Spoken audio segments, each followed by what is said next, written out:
Boa noite, queridos. Que bom vê-los novamente aqui. Que bom estar com vocês, estar envolvido com vocês nessa atmosfera de adoração a Deus e saber que nós podemos deixar na cruz aquilo que às vezes fere o nosso coração, saber que nós temos esse Deus maravilhoso, esse Deus gracioso sobre as nossas vidas. Bom vê-los, bom revê-los. Algumas pessoas novas, outras antigas e todas importantes. Jô? Legal. Como que é o nome da sua irmã mesmo? Viviane, né? A irmã da Viviane. Sua esposa?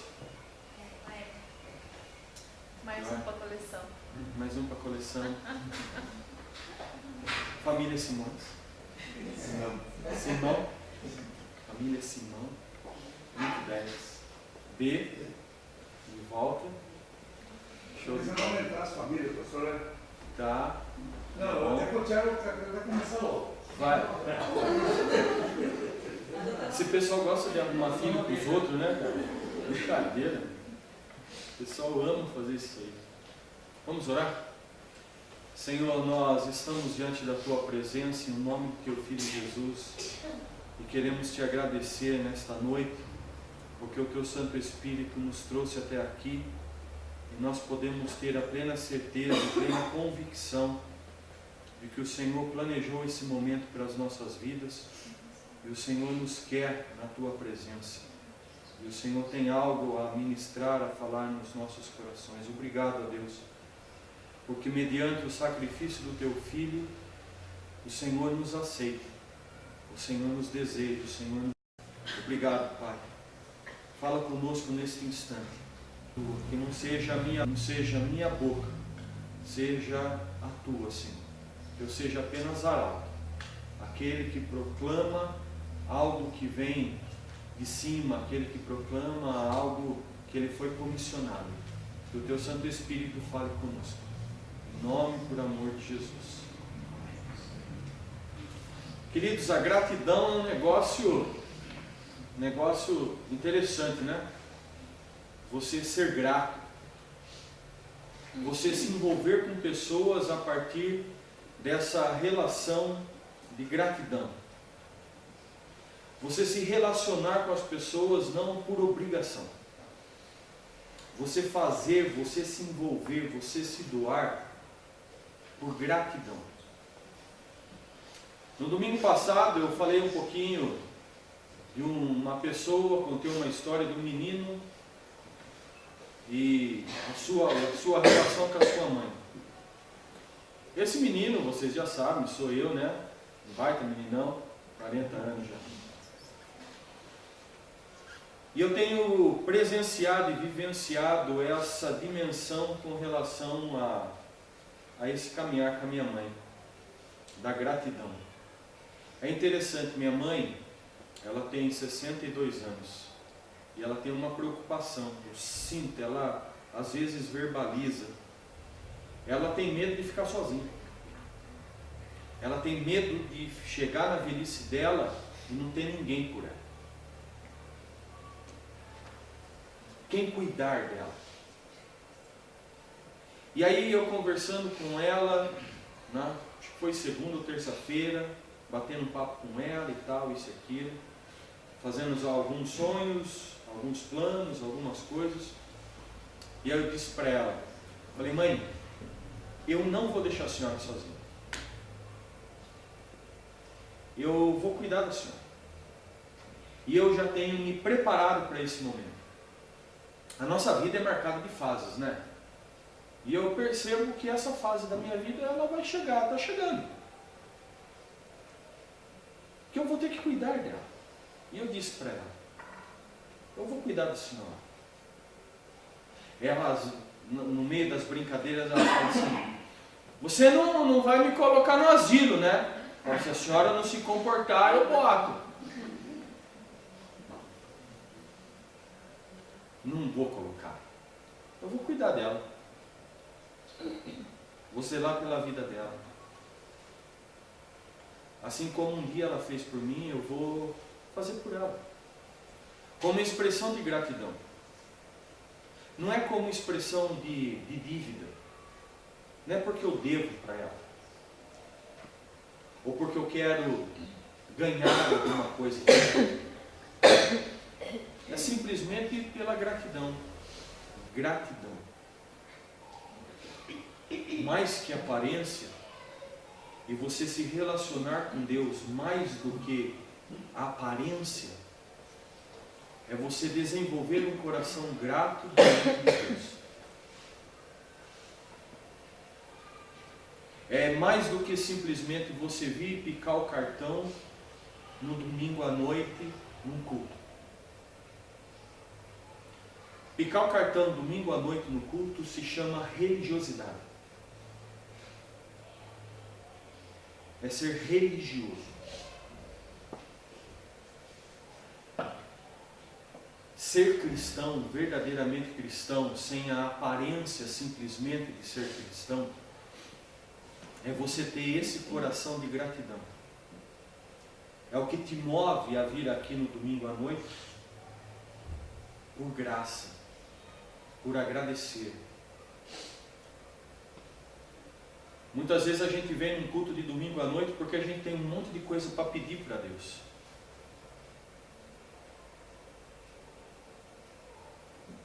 Mas quantas coisas nós já temos recebido e às vezes a gente nem percebe que tem recebido. E que eu precisava simplesmente estar aqui para agradecer. Eu só consigo entender essas coisas que Deus faz às vezes na minha vida com grandes eventos e grandes coisas. Sabe, hoje de manhã eu levantei, eu preparei meu chimarrão, peguei minha térmica, minha cuia e vim embora para a escola dominical, dei aula na escola dominical, tomei um mate quentinho, gostoso. Puxa, que bom eu poder comprar um pacote de erva e poder tomar um mate. Nem todo mundo pode isso. Contextualizando, né? Esqueci. Não estou no sul. Você tomou um café com leite e comeu um pãozinho.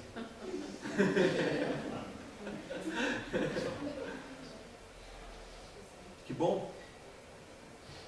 Tive um almoço hoje. Que bom. Eu estou aqui mais do que pela obrigação de ter que pregar, porque eu sou pastor. Eu estou aqui por gratidão a Deus, por dentre tantas pessoas no mundo, Ele ter me escolhido para fazer algo tão precioso que é ser mensageiro da palavra dele. Por que é que você está aqui? O que é que Deus tem feito na sua vida, na sua história? Tem feito no seu coração? Separei esse texto do Paul Washer. O cristianismo é de difícil compreensão por não se tratar de uma religião de obras, mas de graça. É difícil você entender o cristianismo porque ele não se trata de uma religião de obras. Aquilo que eu faço, aquilo que eu faço, aquilo que eu conquisto, aquilo que eu conquisto, aquilo que eu sou, aquilo que eu me penitencio. O cristianismo não é baseado em obras. Ele é baseado em graça. Gratidão.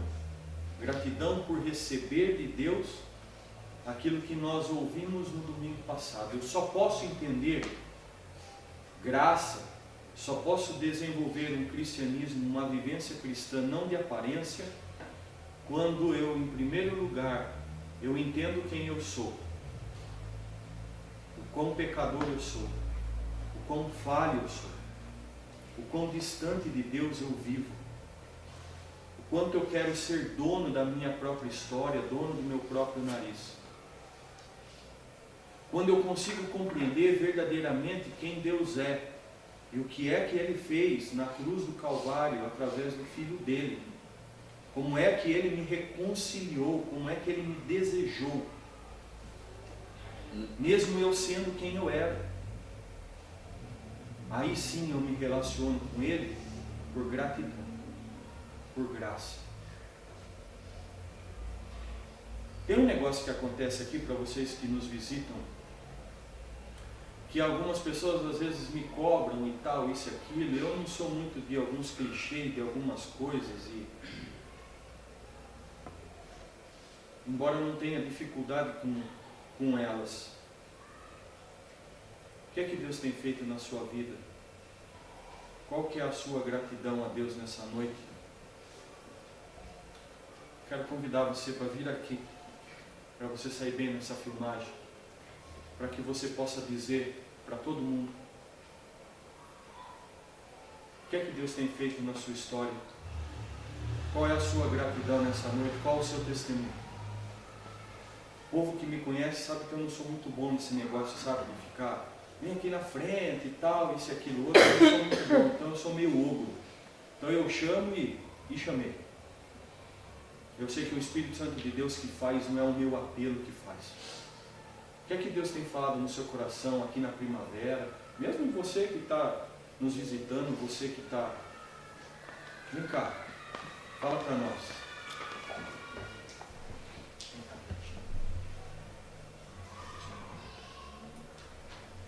A lágrima escorre no olho, né?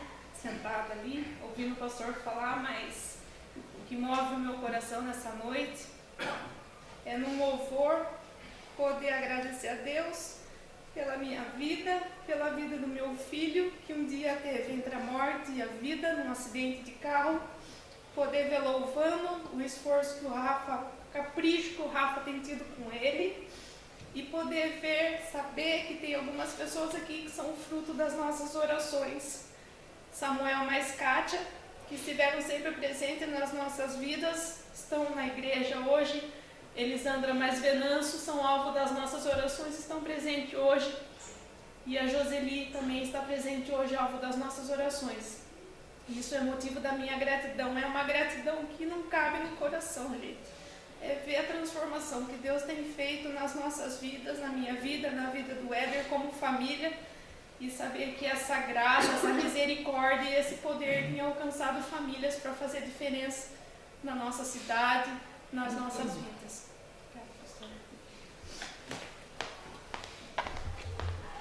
E você? Tem hora. Tenho. Eu não sei se eles têm. Eu tenho. Porque o problema não é nessa massa. O que Deus faz na vida da gente, a gente não fala em uma hora. O que Deus faz na vida da gente vai uma vida inteira para a gente falar. Eu só quero dizer para os irmãos o seguinte: eu tenho, graças a Deus, o senhor sabe, fiz uma sessão de psicanálise com ele, contei uma situação com psicanálise, né? Uma situação que eu estava passando, e graças a Deus eu não vou repetir aquilo que eu falei aqui na igreja com relação à minha situação financeira, que Deus misericordiosamente me colocou novamente naquele trilho que Ele queria que eu seguisse, e por desobediência eu caí fora. Mas eu quero falar para vocês uma coisa, meus irmãos: para mim não falta nada, nada. Eu tenho uma excelente esposa, tenho filhos que nunca me deram trabalho. Você estava falando hoje de manhã sobre filhos. Juninho era meio, né? Mas a mãe usou a vara de marmelo, né? A vara de marmelo que é bem escondidinha, pois ele nos trilhos. Mas graças a Deus todos os meus filhos estão dentro da igreja. Vocês não estão aqui, estão em outra igreja, mas professam a um único Deus como Salvador, que é Jesus Cristo. Mas eu comentei numa reunião de oração com a minha irmã, faltava alguma coisa, tinha tudo, mas faltava alguma coisa. Vou falar para vocês, irmãos, se vocês estiverem passando por isso também, poxa vida, meu Deus do céu, graças a Deus, estou bem de saúde, tenho minhas dores de corpo, minhas dores de tornozelo, mas isso é eterno, como disse. Ele já quis cantar eu para fazer um teste comigo, mas se for de graça eu vou lá. Mas, irmãos, tem uma coisa maravilhosa que supera tudo é calço para tudo. Como que eu posso falar? Como disse Samanta, primeira oração, claro. Meu Deus, numa reunião de oração, eu falei, o que será que está faltando? Comentava com a minha mulher, não sei, hoje eu não amanheci muito bom. Mas falta o quê? Não falta nada. Faltava sim. Abrir aquela palavrinha, aquele livrinho preto, todo dia de manhã. Abrir ele e ler uma parte. Não precisa ler 2, 3 páginas, não, nem uma página inteira. Leia um salmo, tire por base a pregação da semana, e foi o que eu fiz. A pregação do pastor no sábado, no domingo, eu tiro por base. E não vou fazer como muita gente faz. Deixa eu abrir a Bíblia, quero ver o que Deus tem para mim. Mentira, Deus não tem nada para você se você abrir desse jeito. Clama a Deus, Senhor, fala comigo. Eu preciso ouvir a sua voz. Eu tenho ouvido muito a voz do meu Deus em salmos. E uma parte que eu vou falar para os irmãos, ter como base bíblica para ler toda semana, não precisa ser todo dia, mas todo final de semana, que é Isaías 12. Ali é uma oração de agradecimento. Eu leio essa parte da Bíblia, acho que já faz uns 15 anos, mas eu tinha esquecido. E graças a Deus, o que faltava para mim? Um dia o pastor falou, você se lê a Bíblia? Quem lê um dia, quem lê uma página? Quem lê está fazendo só baixar? Quem já lê um versículo? Eu nem um versículo eu estava lendo, o que adianta? Lia assim, hoje tem, não como, não quero ser mais do que ninguém, não quero ver. Vamos olhar. Tenho por base um salmo da semana. Estou lendo, vou indicar para os irmãos mais uma vez, o Salmo 113 e o 114 juntos. É lindo. Eu não imaginava que esse Salmo 113 e o 114 juntos é muito, mas muito bonito. E tenho por base, no final de semana, ler Isaías 12, que é a parte de agradecimento. Hoje não falta nada. Não falta nada porque esse Deus maravilhoso completou a minha situação, completou a minha vida. Tudo que eu preciso Ele dá. Né? Amém? Obrigado, senhor. E aí, mais alguém quer dar seu testemunho? Sua gratidão diante de Deus. Irmãos, eu também quero agradecer a Deus por muitas bênçãos na nossa vida, muitas bênçãos, né? Não tenho palavras para agradecer a Deus. Mas hoje eu quero um agradecimento especial a Deus pela vida dos meus cunhados. Porque talvez eles não saibam, mas eu tenho orado muito por esse casal. Porque eu gostaria muito, assim como a Ananias, até mais que irmão, mas a gente e a cunhada acaba sendo tudo da mesma família, que um dia eles estivessem como um casal dentro da igreja. Né? Eles sabem do que eu estou falando. Mas o mais interessante ainda é que eu não esperava que ia ser aqui, no Primavera. Então, assim, eu tenho que glorificar Deus muito mesmo, porque além de eu pedir para que Deus trouxesse eles juntos como casal em uma igreja, ainda mais por ser na nossa comunidade que a gente está junto. Então, Mica, Jorge, eu estou muito feliz, tenho orado muito por vocês, que Deus reforce isso mesmo, porque o casal precisa estar dentro da igreja mesmo, porque a igreja é a estrutura do lar também. Então, eu orava muito pela vida deles, porque eles têm uma adolescente, e a gente orava por isso. E eu não posso deixar de agradecer a Deus por essa parte. E muito mais ainda por eles estarem com a gente. E assim, de coração, sejam muito bem-vindos mesmo à família Primavera. Nosso coração está muito alegre que vocês fiquem com a gente. Nós amamos muito vocês.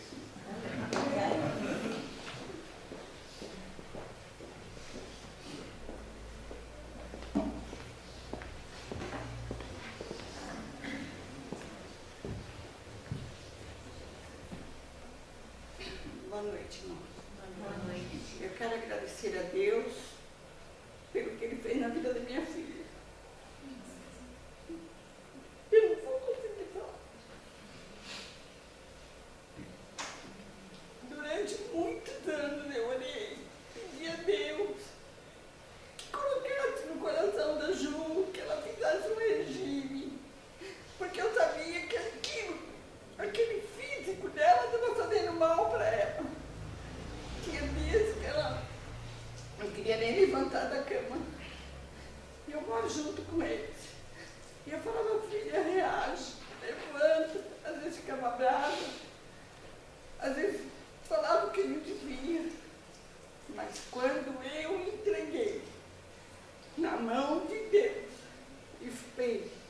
A minha filha precisa de um milagre. Ela precisa de um milagre, Senhor. Eu não posso fazer nada, nada. Eu sou mãe, eu oro, eu tenho minha fé, mas ela precisava de um milagre. O pastor já tinha operado, a gente já estava vendo a vitória do pastor, mas ela ainda estava recuada. E de repente ela veio e falou: mãe, eu vou fazer a cirurgia. E olha, gente, foi tudo tão maravilhoso, sem um contratempo, sem uma coisinha errada, sem nada. E hoje eu vejo ela como eu conheci ela, como ela passou a vida inteira comigo. Hoje ela é do jeito que ela sempre foi. E passou por isso e Deus fez um milagre. Amém. E eu agradeço a Deus por isso.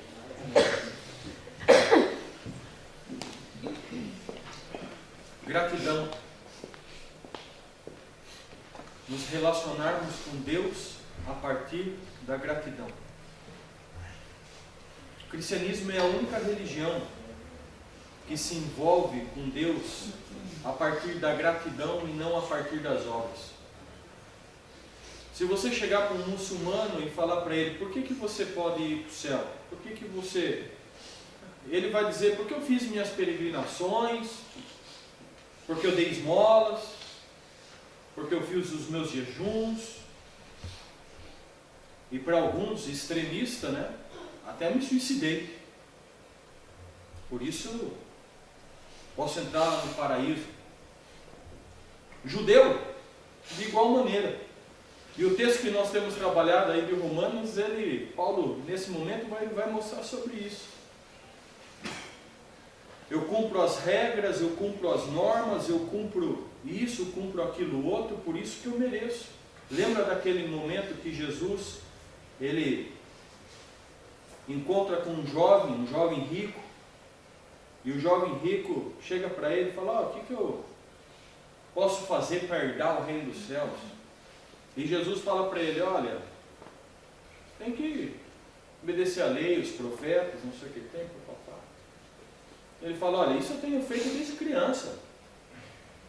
Parafraseando aí, eu obedeço às leis, eu vou no templo, eu faço isso, faço aquilo outro, faço aquilo outro.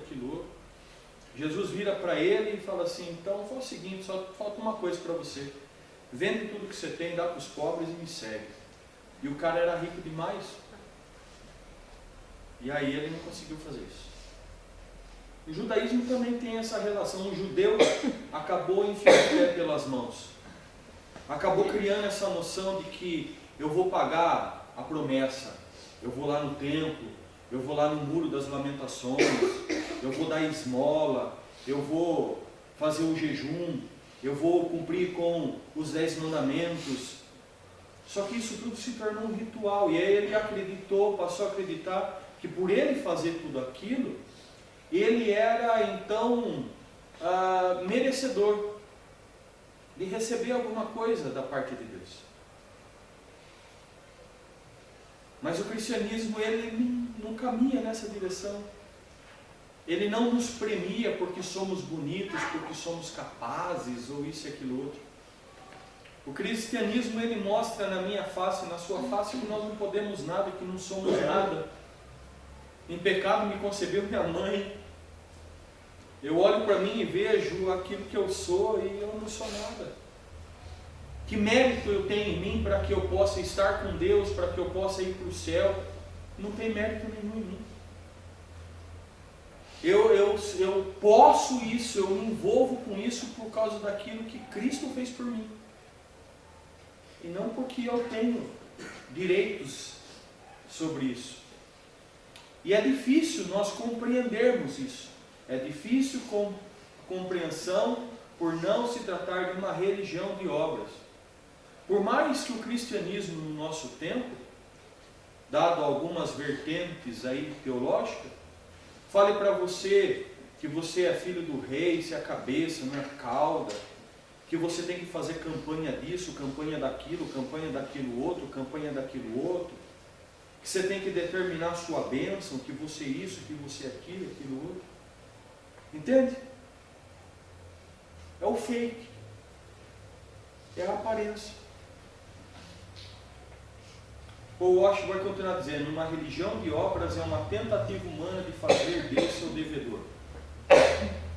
É como se eu fizesse tudo isso para eu poder ter subsídio, para eu ter argumentação de chegar diante de Deus e falar assim, pô Deus, estou dando meu dízimo aí certinho, como que é que está faltando esquema aqui? E aí quando acontece esses lances, aí você fala assim, vou te punir, viu Deus? Não vou me dar o dízimo então. Está faltando.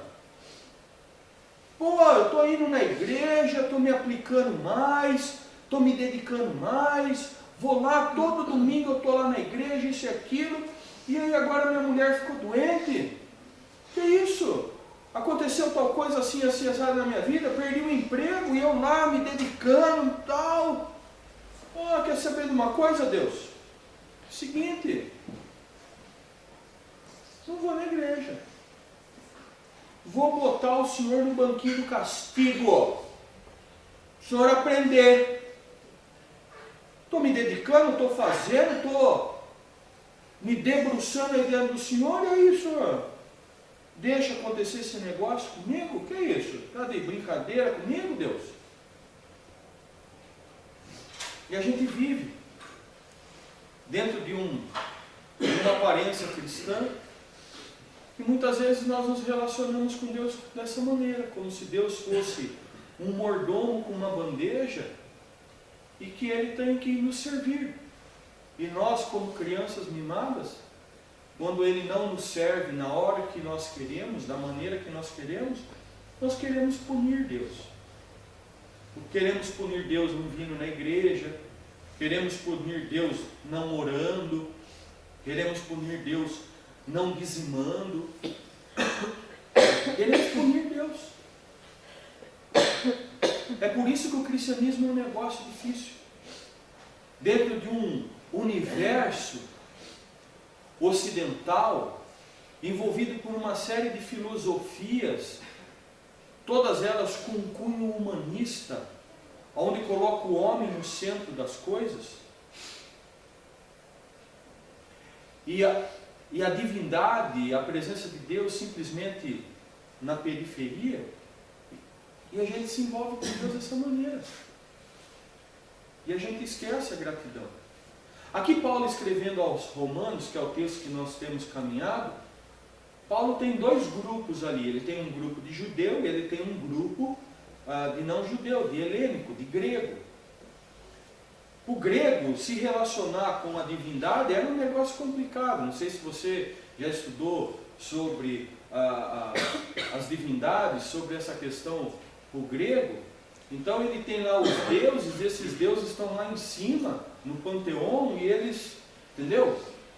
Não tem relação. Esse Deus, ele é distante, ele não é um Deus que se relaciona. Os deuses, né? Ele não se relaciona. Não tem relação. E a relação que existe é uma relação de medo. Os caras tinham medo dessa divindade, medo de ser castigado por essa divindade. Aí chega o cristianismo no meio de uma cultura helênica e apresenta o que Paulo está apresentando, de um Deus gracioso, de um Deus que rompe, que sai, né, com a mente grega, sai do Olimpo e se faz homem. Você já imaginou para os caras quanto isso é conflituoso? Um Deus homem, embora eles tinham os semideuses, não é? Existiam os semideuses, e na concepção grega o semideus é quando um Deus vinha, possuía uma mulher humana, não é? E tinha um filho. E aí você tem lá, como que é o nome do camarada aí? Sempre tem filme dele lá, Perseu, Hércules, né? O Hércules é um semideus. O Hércules seria filho de Zeus com uma mulher terrena. É a única relação que existe aí. Não, um Deus que se faz homem por graça, por amor. Para o judeu, a mentalidade desses camaradas é a mentalidade da regra, de cumprir com a regra, de cumprir com as leis, cumprir com os mandamentos, de cumprir com aquele negócio e tal, isso e aquilo, aquela coisa exclusiva só para o povo judeu. E aí Paulo vem dizendo, olha, é o seguinte, capítulo 1, 2, 3 de Romanos, sejam os gregos, sejam os judeus, todos vocês são pecadores. E a boa notícia é que para todos vocês, Deus veio da mesma maneira. O texto nosso é esse aí de Romanos, capítulo 3, verso 21 ao 30, que nos diz: mas agora há algo novo no horizonte. Aconteceu o que Moisés e os profetas anunciaram por tanto tempo. Deus resolveu agir e acertar as coisas sobre as quais lemos nas Escrituras. Só voltando para a nossa cabeça, o mesmo texto que temos trabalhado nos últimos 3 domingos. Tem algo novo para a minha vida e para a sua vida. Deus resolveu agir na nossa história.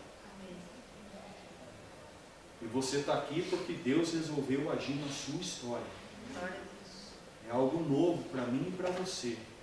É as boas novas. As boas novas desse Deus que resolveu agir por meio do que Jesus fez por nós. E não apenas por nós, mas por todos os que creem nele, pois nisso não há diferença, pois todos pecaram e carecem da glória de Deus. Todos pecadores e todos necessitando da presença de Deus. E é por isso que nós estamos aqui. Foi a primeira mensagem desta série. Deus sabe que você é pecador, Ele sabe que você carece dele. Para que eu não viva de aparência, eu preciso entender que eu sou um pecador e que eu careço da presença de Deus. E a boa notícia é que Deus sabe que você carece da presença dele e Ele te trouxe aqui para te dar da presença dele. Sendo justificados gratuitamente por sua graça, mediante a redenção que há em Cristo Jesus, a quem Deus propôs o seu sangue como propiciação mediante a fé para manifestar a sua justiça. Domingo passado, justificados gratuitamente. Deus nos tornou justo diante dos seus olhos, de forma gratuita. O fato de ser de forma gratuita não quer dizer que ninguém pagou o preço. Houve um preço de redenção. A redenção é aquela taxa paga para libertar um escravo. Houve uma taxa, havia uma taxa que tinha que ser paga.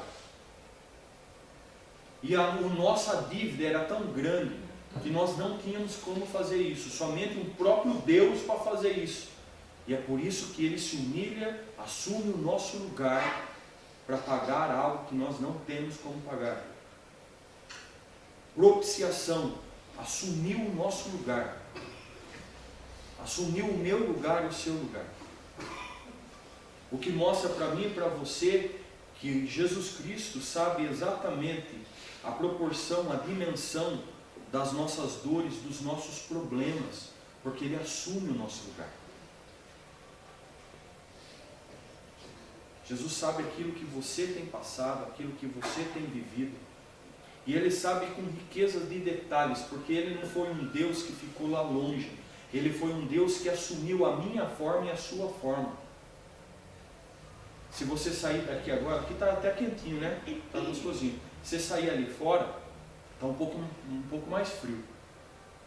A Sibeli olhou para mim e falou: mas cadê sua blusa de frio? Eu falei: eu venho do sul, cara. E aí começou a esfriar. Está mais frio. Esse frio que você sente no seu corpo, Jesus sentiu. O sono, a dor, fome. Isaías fala que é homem de dores, que sabia o que é padecer. Jesus sentia dor, como eu, você.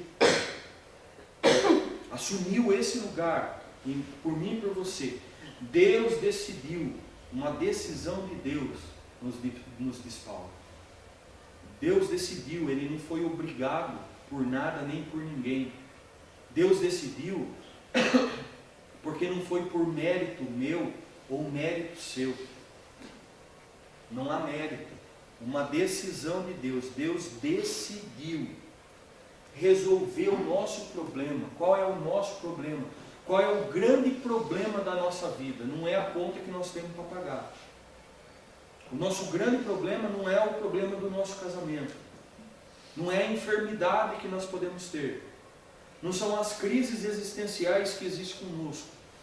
O nosso grande problema é o nosso distanciamento de Deus. Esse é o grande problema da humanidade, é o grande problema nosso. Porque é o seguinte, quando eu me aproximo de Deus, eu já não estou mais distante de Deus. O céu é aqui. Eu começo a desfrutar daquilo que é bênção de Deus aqui. Eu começo a sentir aquilo que é providência de Deus aqui. Deus decidiu, sob o olhar de todos, deixar o mundo numa situação aceitável diante dele, por meio do sacrifício de Jesus. Deus decidiu amar você, Ele decidiu vir na tua direção. Deus decidiu chamar você para estar aqui de novo nesse domingo. Ele decidiu isso. Não porque você mereça, ou porque Ele vai ficar com crise de se sentir menos amado. Ele decidiu porque Ele sabe quem você é, Ele sabe o que você tem necessitado, Ele sabe o que você tem precisado. Ele decidiu fazer alguma coisa por você e por mim. Percebe como Deus te ama? Como você está aqui como por fruto desse amor e esse carinho desse Deus por você. Finalmente, cuidando dos pecados que ele havia suportado com tanta paciência.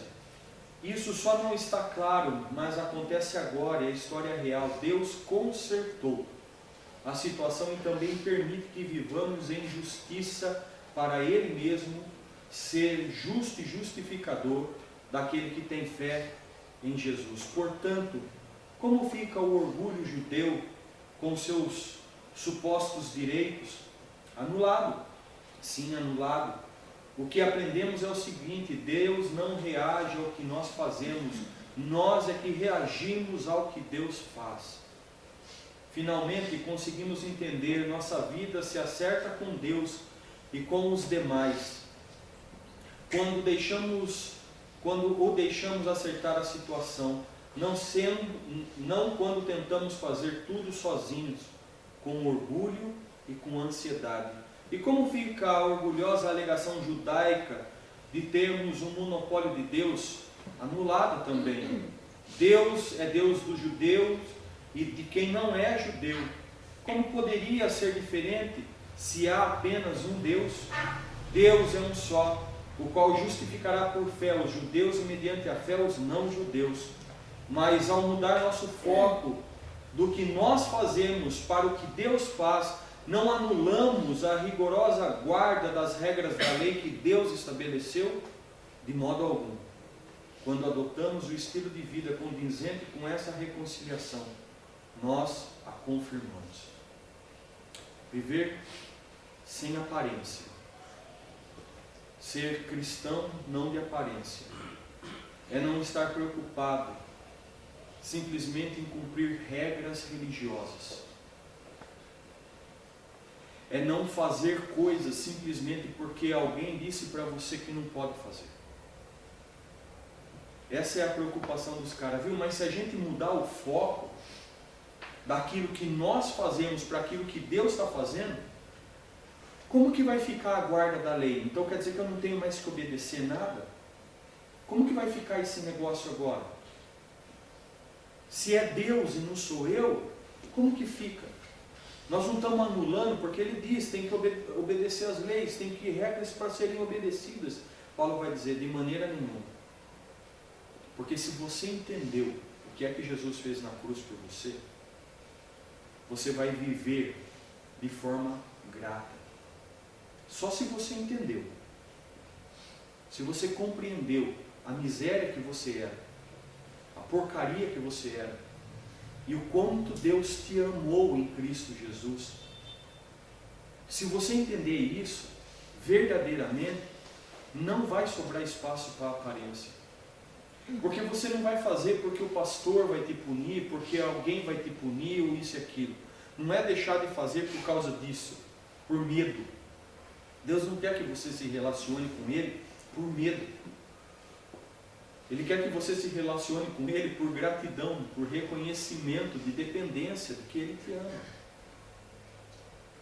Já contei essa historinha aqui para você, foi ouvido de um pastor, amigo meu. É o filho que sobe na guarda do sofá do pai e fala para o pai assim: pai, quando eu tiver desse tamanho, o senhor acha que eu vou te obedecer? Porque ele ficou mais alto que o pai, né? O senhor acha que eu vou te obedecer?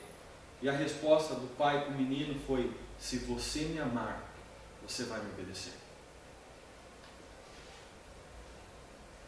Se eu entendi o que Jesus fez por mim, eu vou obedecer. Eu não preciso que as pessoas me estabeleçam as regras, embora as regras sejam estabelecidas.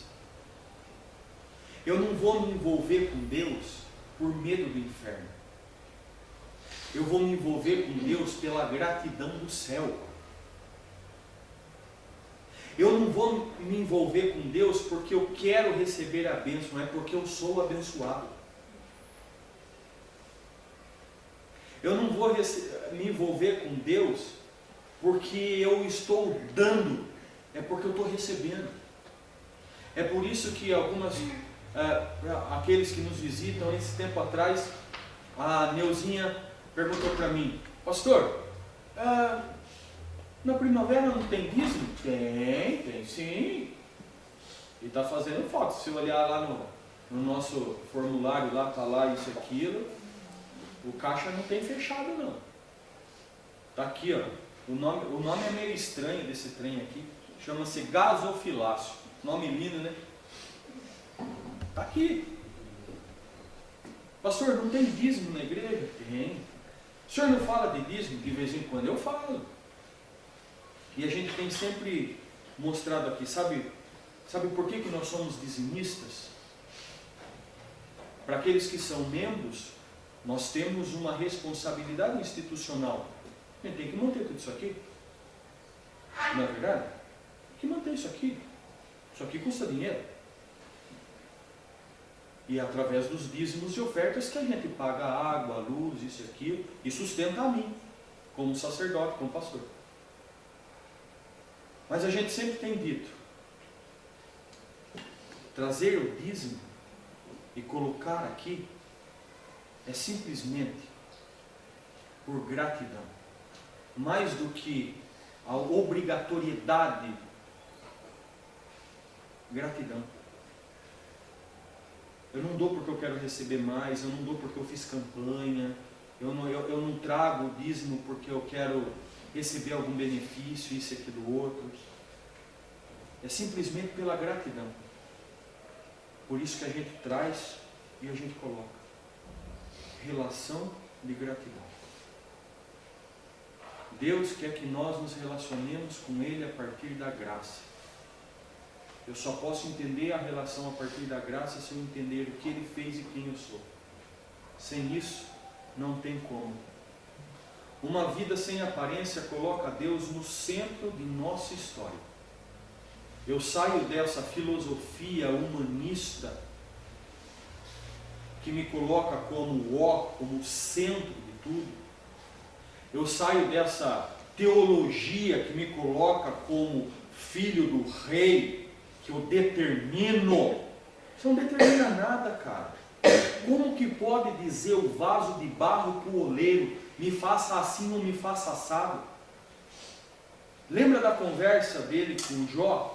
Ou a conversa de Jó com Deus? Você lembra dessa conversa? Jó está lá meio revoltadinho com os negócios, isso, aquilo, outro e tal. Deus chega para ele e fala assim: Jó, então fala o seguinte, me responde. Quem é que colocou limite nas águas do mar? Quem é que fez tal coisa? Por que tal coisa funciona de tal jeito? Já que você é tão sábio, Jó, me responde isso, me responde aquilo, me responde aquilo outro. Pô, Jó, você não sabe responder coisa tão simples e ainda está achando que tem direito de me dar moral? Parafraseando, esse é o papo de Deus com Jó. Você não tem moral, cara. Não tem moral para questionar Deus. Ele faz como, quando, do jeito que Ele quer. E que bom, porque nisso Ele acaba fazendo melhor que eu. Mas eu me envolvo dentro dessas filosofias e dessas teologias onde eu sou colocado no centro desse cristianismo. Mas quando eu olho para a palavra de Deus, eu tenho uma teologia onde Deus é estabelecido no centro como um Deus soberano.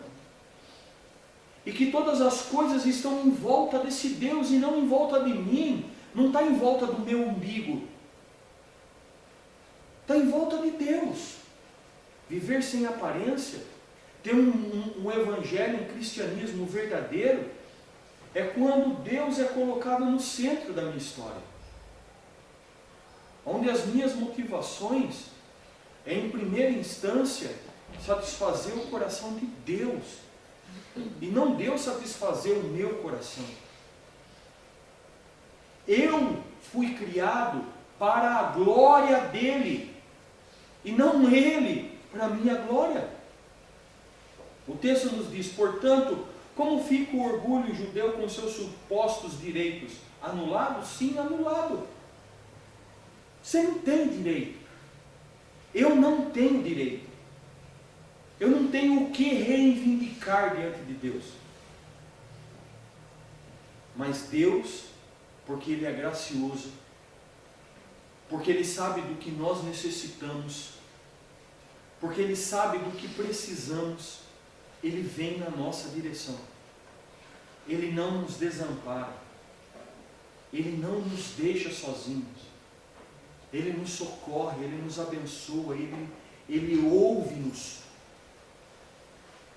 Ele restabelece, não faz tudo do jeito que a gente quer. Não vai fazer. Porque Deus é muito mais criativo do que você, entendeu? A sua visão a respeito de você mesmo e a respeito da sua vida é muito limitada. Às vezes você está pedindo um negócio para Deus que parece que é um negócio bom, mas aquele negócio vai te prejudicar, Ele não vai te dar, Ele sabe, você não sabe. Às vezes você está pedindo um negócio para Deus que você acha o máximo. E você acha que aquilo é o top do top. Só que Deus tem muito mais para você do que você possa imaginar. Para que Ele vai dar só isso? O que aprendemos é o seguinte, diz Paulo. Deus não reage ao que nós fazemos.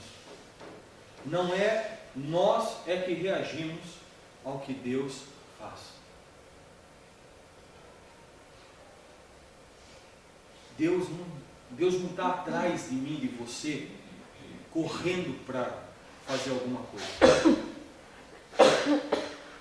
É nós que reagimos ao que Deus tem feito na nossa vida. É Ele que está no centro.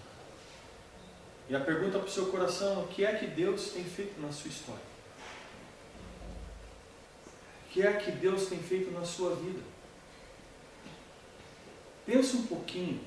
Por que é que Deus trouxe você nessa noite para ouvir essa palavra?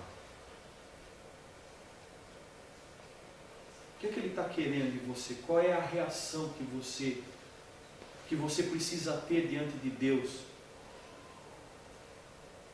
Eu diria para você, coloque Deus no centro da sua vida. Não viva de aparências.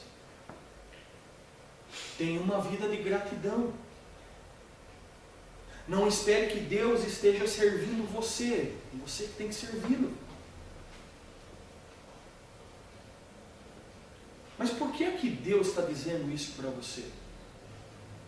O que é que tem acontecido com a sua vida, meu querido? O que é que tem acontecido com a sua história?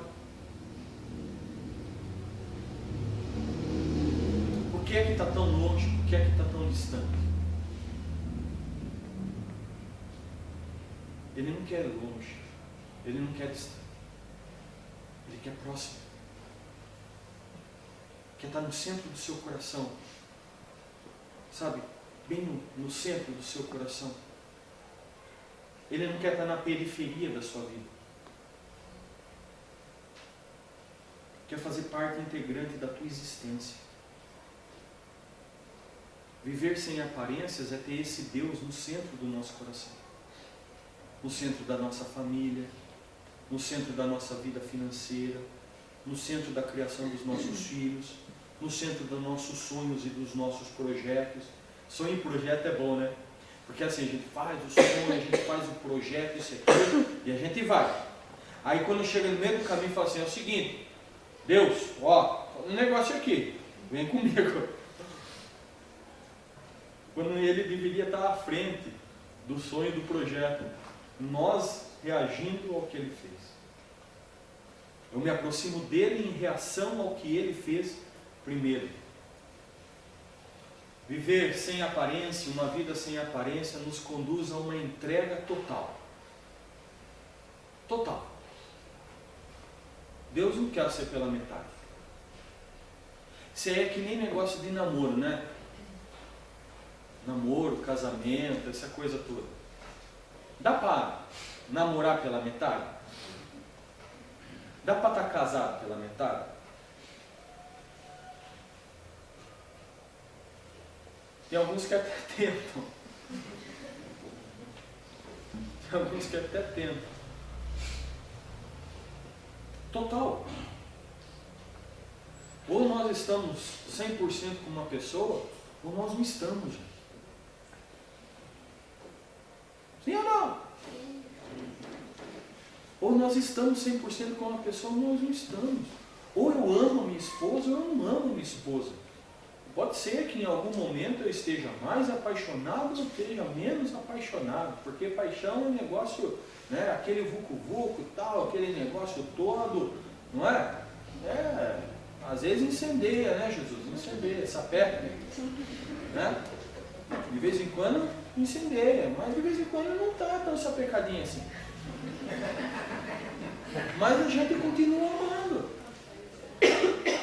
É ou não é, Juliana? Responde o que diz o Rafael.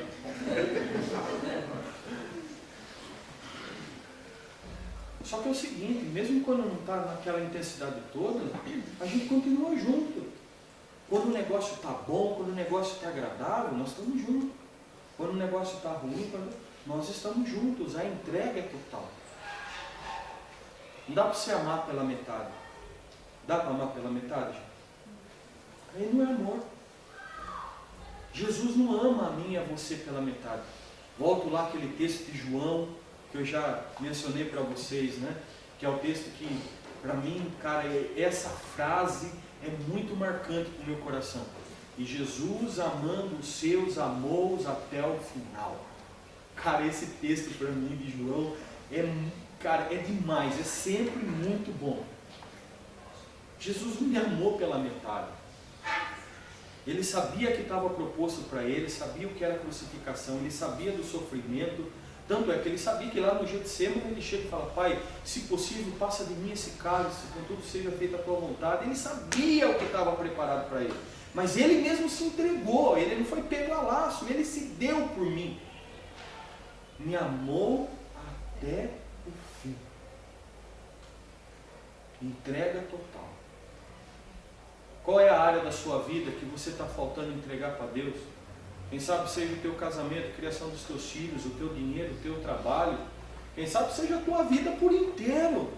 Deus está dizendo aqui, viver sem aparência é você ser inteiramente meu. Não te quero pela metade. Jesus não morreu da cintura para cima, ele deixou a cintura para baixo. Ele morreu totalmente por mim e por você. E ressuscitou totalmente por mim e por você. Deus dá alguma coisa pela metade para você? Por que eu tenho que dar partes ou fragmentos da minha vida, da minha existência para Ele? O texto diz assim, finalmente conseguimos entender. Nossa vida se acerta com Deus e com os demais quando deixamos quando deixamos acertar a situação, não quando tentamos fazer tudo sozinho com orgulho e ansiedade. Sabe essa ansiedade que às vezes está aí no seu coração, no meu coração? Negócio que... Quem sabe é porque você está tentando, de forma orgulhosa, não se render àquele que pode fazer as coisas por você. Você está sendo orgulhoso em não se render àquele que realmente tem autoridade sobre sua vida.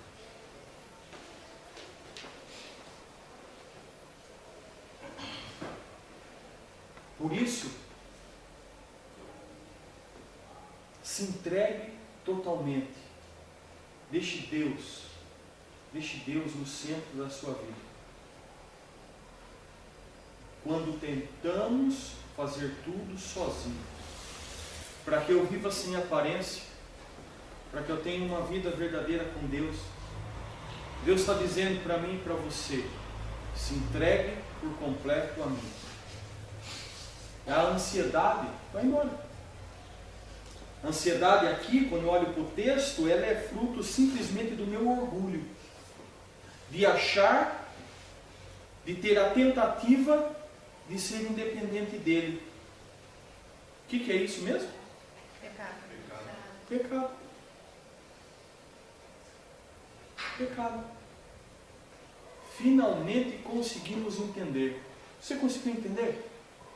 Você conseguiu entender? Viver sem aparência, Deus estar no centro da minha vida, deixar com que Ele acerte todas as coisas, deixar com que Ele tome conta da tua vida. Sabe lá o problema lá na tua casa? É Ele que toma conta. O problema lá no teu emprego é Ele que toma conta. O problema das tuas finanças é Ele quem toma conta. Pare de ser orgulhoso, de achar que você pode ser independente dele. Uma vida sem aparência nos leva a uma relação com Deus de gratidão e não obrigação.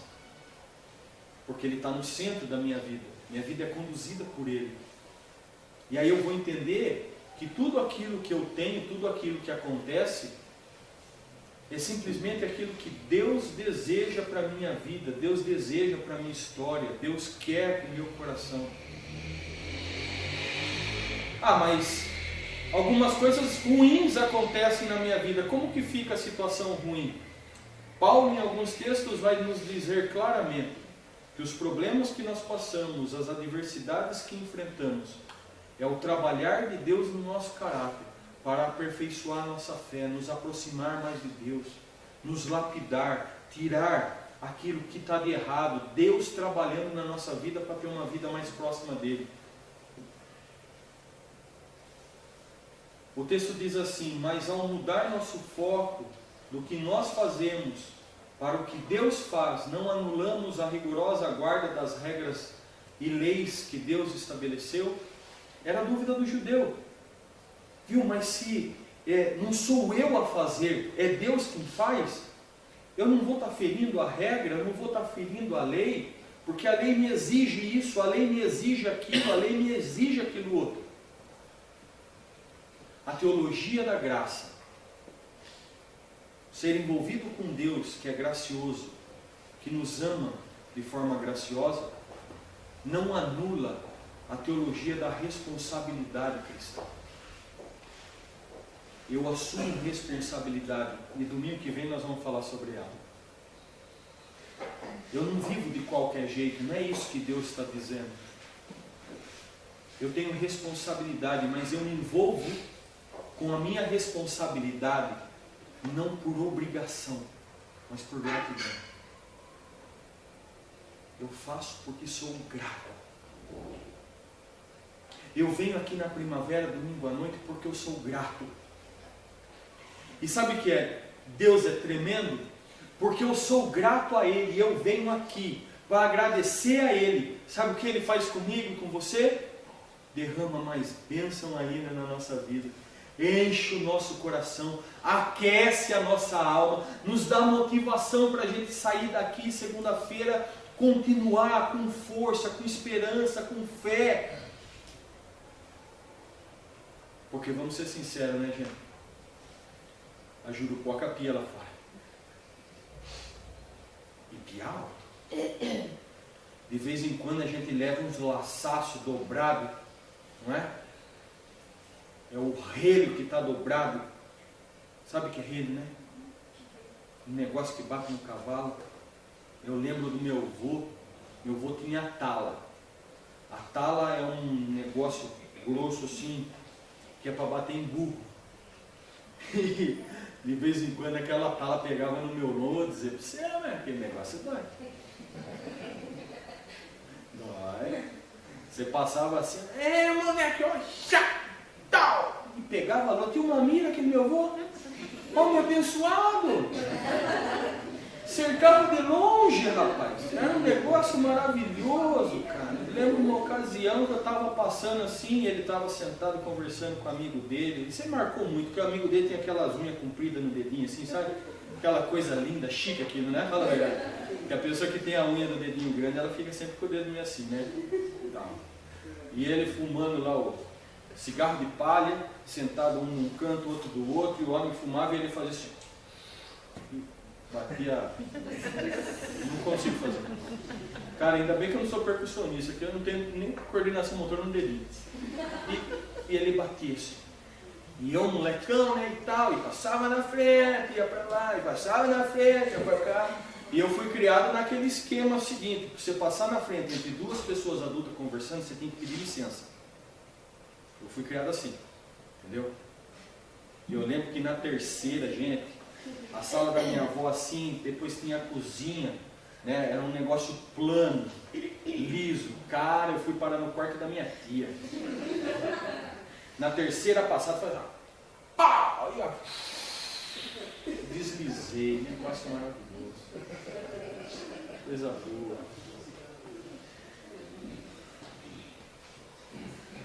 Só para descontrair, vocês estão tensos hoje, né? Vocês estão tensos, cara. Está com frio, né? Gratidão, gente. Não simplesmente obrigação. Porque o negócio lá fora dói. Dói. As pessoas nos machucam, não machucam? Pessoas nos ferem. Pessoas são cruéis. E a gente não precisa ir longe para as pessoas nos machucarem, para nos dar o laçaço. Sabe qual que é o lugar que a gente mais leva laçaço? Em casa. De pessoas que a gente ama. Pessoas que a gente se dedica. Você faz um negócio, isso e aquilo, daqui a pouco você, ó, leva aquele coice de porco, né? Ele é curto e certeiro, só tá! Aí você fala, não leva? Só que você também dá, né? Você também dá. Por isso que eu preciso desse Deus. Desse Deus na minha vida, desse Deus na minha história. O texto continua dizendo, de modo algum, você se relacionar com Deus de forma grata, de você ter Deus no centro da sua história, no centro da sua vida, você não está anulando as regras. Pelo contrário, quando adotamos o estilo de vida condizente com essa reconciliação, nós a confirmamos. Quando eu passo a viver de forma grata a Deus, eu estou confirmando aquilo que Cristo Jesus fez na cruz por mim. Eu estou dizendo com a minha vida que eu entendo e que eu reconheço de que eu nada sou, de que eu nada posso, que eu nada mereço. Mas esse Deus é bondoso, Ele é gracioso, Ele é misericordioso sobre mim e sobre você. Ele é maravilhoso. Deus tem trazido você aqui para mostrar para você o quanto Ele ama você. E o quanto Ele ama você está lá na cruz do Calvário, aquilo que o Filho dele fez. E que eu e você, nós não merecíamos isso. Só que quando eu não consigo enxergar, reconhecer que eu preciso tanto dele, a gente cantou, né? Eu preciso desse amor, do seu amor, mais que tudo. Quando eu não consigo entender quem eu sou, eu não consigo entender a minha dependência desse amor. Eu finalizo dizendo para você nessa noite que Deus trouxe você aqui para dizer que Ele sabe do que você precisa. Simplesmente entregue a sua história, a sua vida a Ele. Confie nele. Deixe Ele no centro da sua história. Seja grato. Saia daqui grato. Quando você sair daqui grato e se relacionar com esse Deus a partir dessa gratidão e não pela obrigação, e sinceramente, cara, eu quero que todos vocês estejam aqui domingo que vem. Eu quero ver essa igreja crescer, eu quero ver essa igreja, mas eu quero que as pessoas estejam aqui pela motivação correta. Que elas estejam aqui porque elas são gratas a Deus. Porque eu tenho visto, no meio dessa igreja, no meio dessa comunidade, Deus operando maravilhas, como algumas que você ouviu aqui. Eu quero que você seja grato. Sem aparência, sem rótulo, sem maquiagem. Homens e mulheres apaixonados por Deus, que se envolve com Ele, que frequenta uma comunidade, porque sabe que sem Ele a sua vida não é nada. Que Deus nos abençoe e nos guarde. E que nós sejamos gratos e vivamos sem aparência. Amém.